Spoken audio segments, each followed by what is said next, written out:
Ronnie laughed at the shocked expression on Khan's face. She stood up and gathered her plate and his. What's next on the agenda for this information? She nodded at the computer, which was still doing some kind of work, or at least looked like it was. Wait, this was a date? Khan stood up as she moved away from the table. I didn't know that. I get a do-over. His foot got tangled in the cord plugged into the wall and his computer. Damn it! Wait, hold on. She laughed at him and headed into the kitchen. No, hold on. I have questions. How did I not know this was a date? Besides, I want to take you out for dinner, maybe dancing, wine, candy, all that romantic stuff. Then I want to walk you to your doorstep and have another one of those amazing kisses. He followed her into the kitchen and leaned against the door jamb.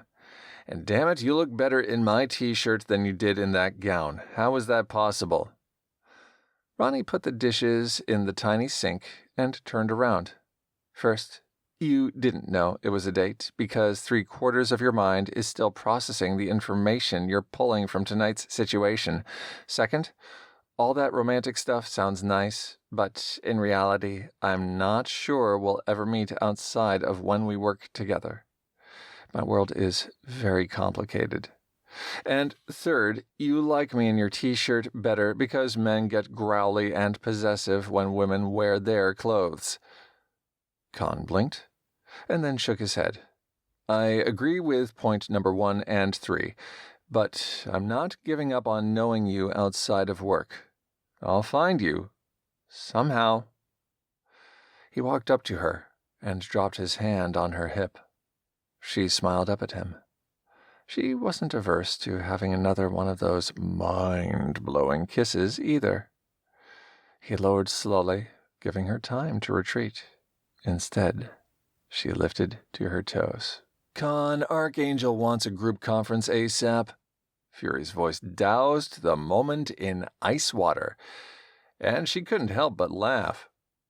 Khan groaned and cupped her face. Hold that thought. For the love of everything, hold that thought. She smiled up at him. God, he was gorgeous. More than that, she loved his personality.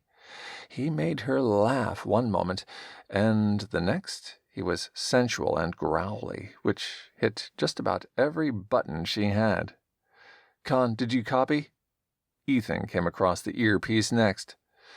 He tapped his earpiece and snapped, Yes, just hold on. He looked down at her, and she stepped away from him. You better go, she whispered. With a pained expression plastered across his face, he spun and jogged into the living area to his computer.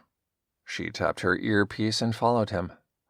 Khan and Centurion are online, bringing in Ethan, Fury, and Archangel. His fingers flew across the keyboard. Yet another thing about him she really liked. He knew his job, and from everything she'd witnessed, he was one of the best.